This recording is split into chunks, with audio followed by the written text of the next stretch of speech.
up, Simonics, and welcome back to a new quick win. Today we're talking about one of the most basic things in your application, which is passing data from one page to another.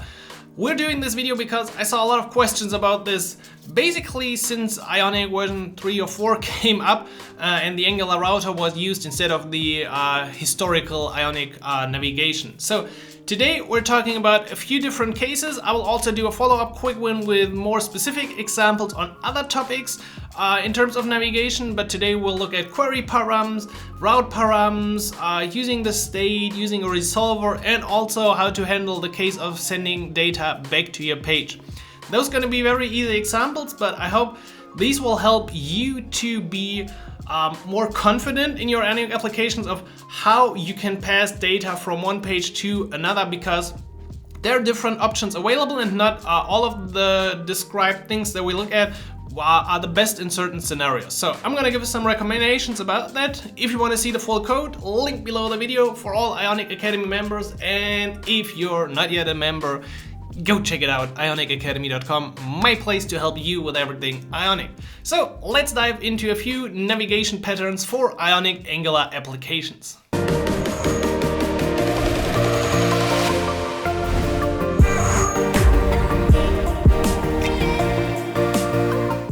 Alright, so let's get started with the application. You can follow along if you want to, or just look at the examples, create a blank application and generate a details page. That should be enough for today, and I'm going to show you a few examples for routing. So let's begin with query params. For this, you can add two buttons to test out some functionality. The whole idea of using query params is basically to generate a URL that looks like this. You can see it basically everywhere you browse on a site. It starts with a question mark, and then you get the query params like post 123 and the end sign if you want to combine more, so you could have more stuff, and it goes like this. So this is the URL that you want to create. You can do this now both from HTML or from your TypeScript code. We're going to implement those functionalities from code in a second, so let's add them quickly. I'm going to show you what you can do with these, but we can also directly do this from code, from HTML right here. So we could do something like this, router link, we want to navigate to a details page, and now we want to pass some query params, and then we see already the brackets, which means we have to pass an object, and we create an object.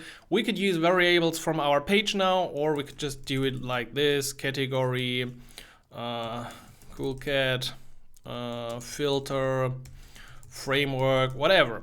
Really doesn't matter too much. Then we can close this and say navigate with params here.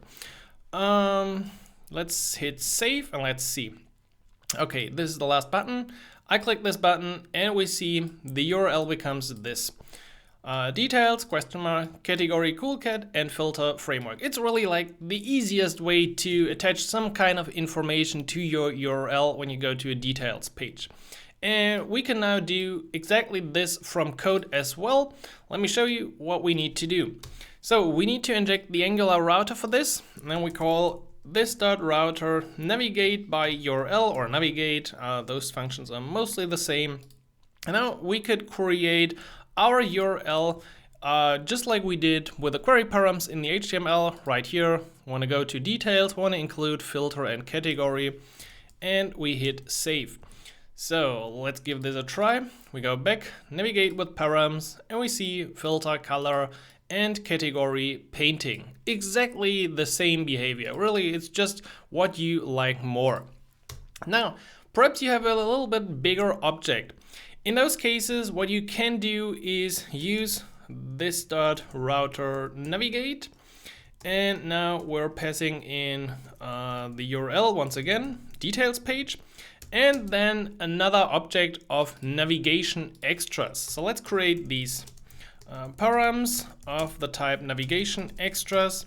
We can import this from Angular core, from Angular router, obviously, and then set, just like we did in HTML, the query params, but you can't do it like this, or can you actually? I don't think you can. Let's give this a try, how it looks like now. Okay, let's hit save and let's see what happens. Actually, that works fine as well. So you could now pass in an object. The problem is, if you have a bigger object with a lot of things in here, so color, green, perhaps you might have a bio, or maybe you want to send an article or post or anything like that to your following page, it starts to really get your URL up here very long. Maybe a big object with a lot of information that kind of looks horrible. So that is maybe not the best way to pass data, but we will talk about alternatives. Let's quickly also see how we're actually able to retrieve that information. So therefore we go to the details page, and within our ng on init, we now, we can inject the router as well. But what we need, most important, is the activated route. This route contains all the information that we need. For example, if we want now to get both the category and the filter like we did before, we can use the route snapshot and the query param map. We can do it either like this, if we're sure that the page will be destroyed afterwards, and the nginit is always called again. If that's not the case, you can also use this .route paramap subscribe, and then it would be subscribe to the paramap instead of using a snapshot. Both approaches work. I think I tend to use this approach just because sometimes pages are cached, and then you can make sure that you always get the freshest data. But of course, you might have to manage the subscription to prevent any kind of memory leaks. Now let's quickly see if this actually works. So we go to that page and we see category, painting, filter, color. Exactly the information we had in the URL. But as I said, if you have a big object, so a lot bigger than this, you might not want to use this approach, since passing in super long data in here just looks horrible. And in that case, what I recommend is to use the state of the router. Let's take a look at how that could look. Actually, I need to add expand full in here, otherwise I'm really mad about this. Okay, to use the state, we're gonna add one function, so navigate with state. I'm gonna take a look at how this looks from code, and once again, we can do this both from HTML and also from TS. So if we wanna do this from our HTML, it could look just like this. We once again got the same router link, but now we're setting the state property instead of the query params that we had before. In the state, we could have any kind of object, an object we might already have in the TypeScript file. In this case, I'm just creating an object right here. And what happens is, if I now navigate with the state, the second entry is this one. We go to the details page and we don't have the information yet. And that is one of the problems. We're of course able to resolve that state, but we don't have the information in the URL. That means if a user would now refresh this page, the state would be gone. And that is the downside of using the state. Still, if you're maybe working just on the mobile application where the user has never really access to the URL, or the user is not able to simply refresh that page like we are inside a browser, if it's a website, then this approach is actually quite okay, I would say. So let's quickly take a look at how this would look like inside the TS file. So we go ahead with navigate with state, and I'm going to bring in the code. Once again, we're using the navigation extras. Before we use the query params, now we're using the state to set an object and pass this along with the URL. And on the details page, we should now be able to resolve that information. For this, we now really need the router. So I'm gonna comment this. Maybe I'm just gonna do another. I'm gonna do it in here. Okay. So we can grab the router state from our Angular router get current navigation, and then accessing the extras, that's the navigation extras object we just passed, and the state. So let's put a lock here for the router state, and then we're gonna see, we go back, let's see, we navigate with state, and on that page we see a lock with a full user object that we passed to that page. And again, we could use it in both approaches. This is now the approach from code. It's completely the same. It doesn't matter if you have the information in the TS file or the HTML. Now, what happens if I refresh is exactly this. We get undefined because this state is really only available at that point of time. And if you refresh it, we're just going to /details without any information. And that can be a problem. For example, here inside a website, people want to share an article and they just share a details page, and this just can't work. So in those cases, it would be better to have the information in the URL. And the approach that I use, I think most of the time, is with route parameters. You have most likely already seen this before. Route parameters work pretty easy.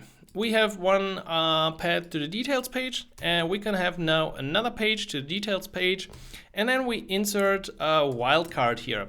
The name, you often see ID, but it could be really anything. You just need that word finally on your details page when you want to resolve the information from the actual URL. But let's stick to ID because that's a common example. For example, you go to the details of a blog post, an article, a user, a chat. In all those cases, you usually have a unique ID for that object that you then want to resolve on that page. And routing now is, once again, pretty easy. Let's go back to the HTML, and let's go here below the state and add 2 more. Once again, of course, we can do this from code as well. So I'm gonna put the function in here already. And we can easily do this with a router link like this. This is usually something I use if I have an ng4 let object of whatever. And then here at some point in the URL you have details and then something like object.id. So then it's really super easy to create those generic URLs to different details pages. In our case, I don't have this right now, so I'm just gonna use strings, but that's not a problem since everything after the details, so /details/ whatever comes after that / will be accepted as the URL parameter for our placeholder. Okay, we can also, of course, do this from code. It's pretty easy. This is really just one line, navigate by URL, or you could have here your value from your TypeScript class, whatever ID it might be that you want to have as the part after details. And you can also do this with this. So navigate by URL is just accepting a URL. Navigate accepts an object, and then yeah, I actually don't know which approach you prefer. I usually just use navigate by URL. Even if I have an object, I'm going to use the JavaScript template literal string template whatever. It's too early. So I'm gonna might have an ID like this. Thanks TS-lint that this needs to be a const. And I'm gonna inject it like this into the URL. So then I don't really need the approach with the array of strings. Not sure who likes that more, certainly not me. Now on the details page, or what's going on? Yeah, there's certainly a wrong character. So navigate from code opens the details page /123. This opens details /paintings. And once again, on the details page, we're now able to get that information either by using subscribe or by using the snapshot. And now instead of accessing the query params, we're accessing simply the param map. And this string here is now the name of the placeholder we defined in here. So if we used ID in here, we would have to use ID in here as well. And now we can go to the page and we see category 123, or from HTML, category paintings. And the beauty of this approach is that we got everything in here. If you have an article /post/ whatever long ID, you hit refresh and you still got that information available.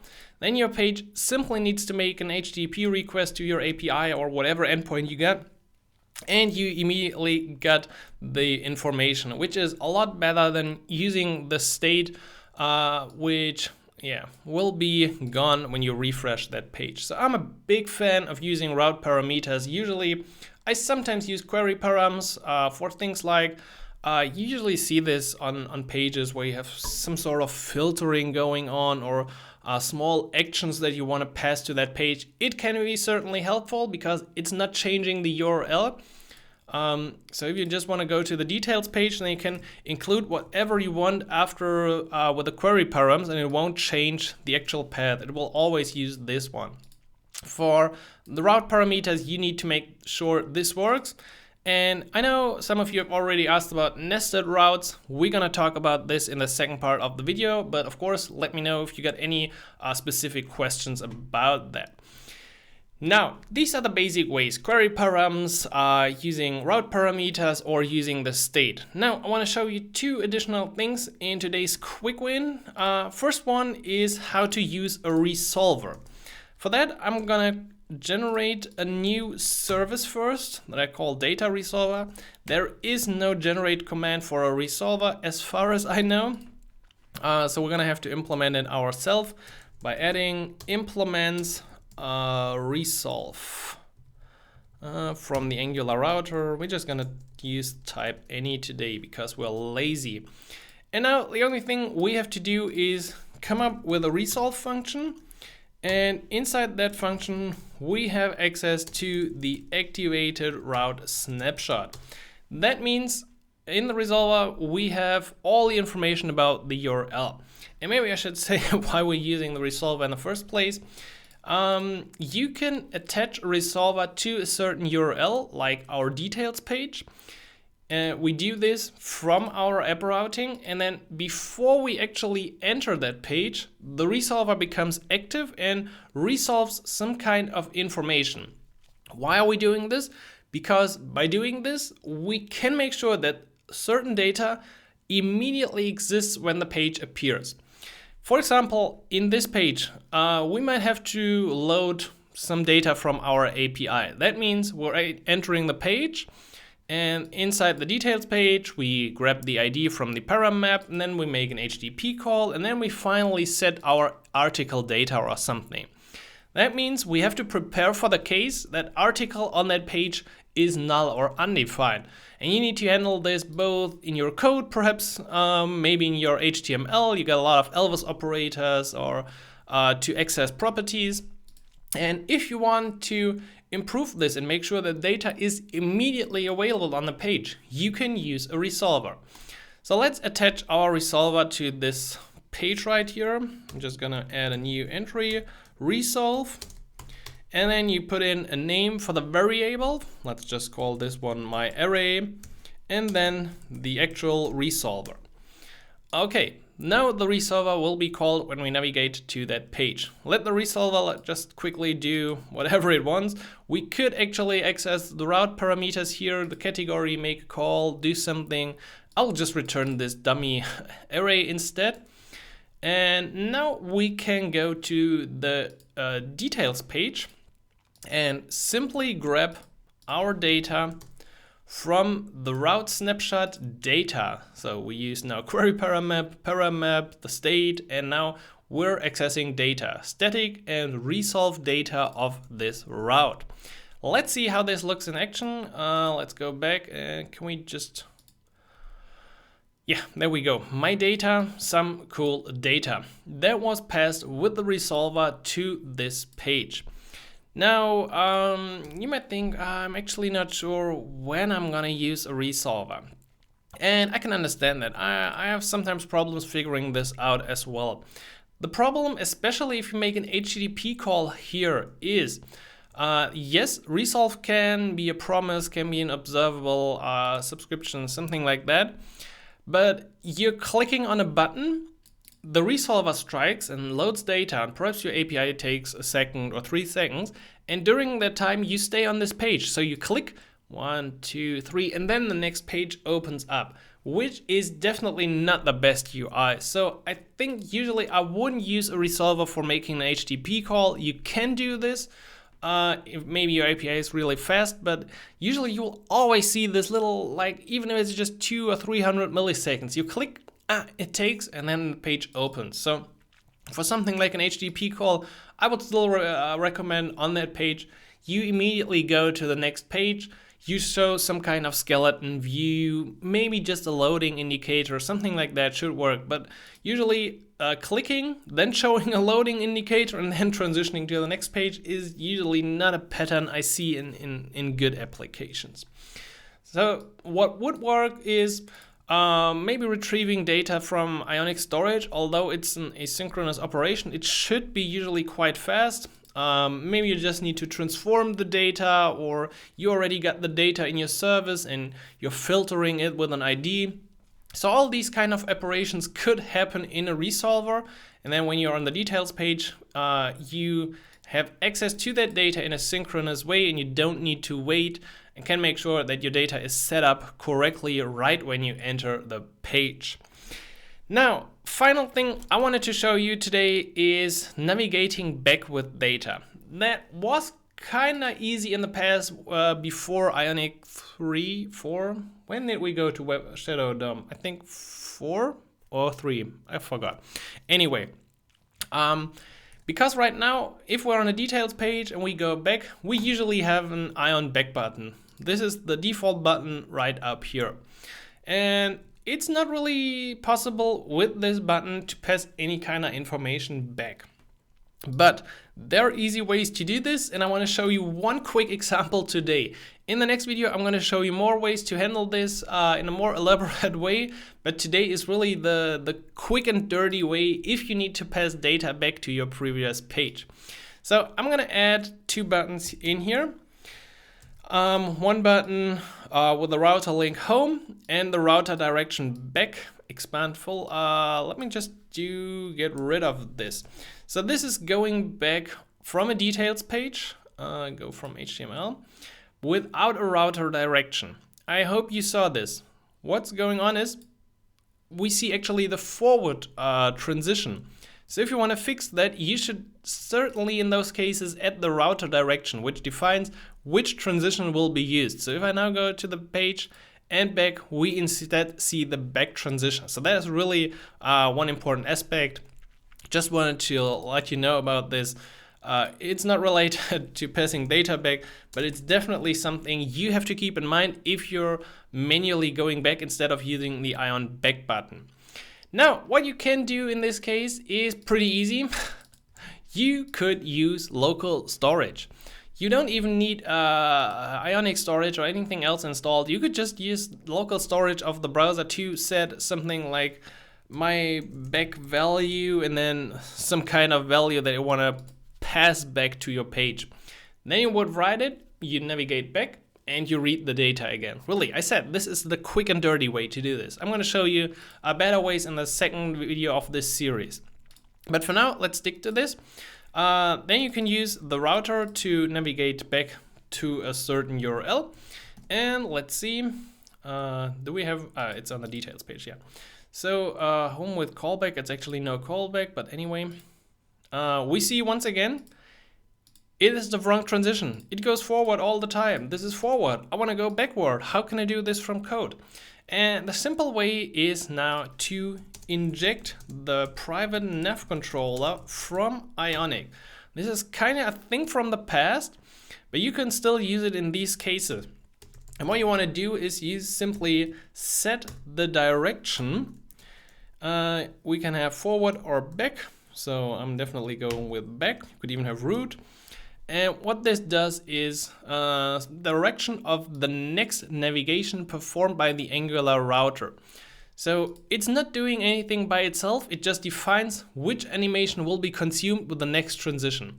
So if I now use this home with callback, we see that the back transition is instead consumed. So whenever I have something like this where I go back, it's definitely a block with these 2 elements that I need to go back.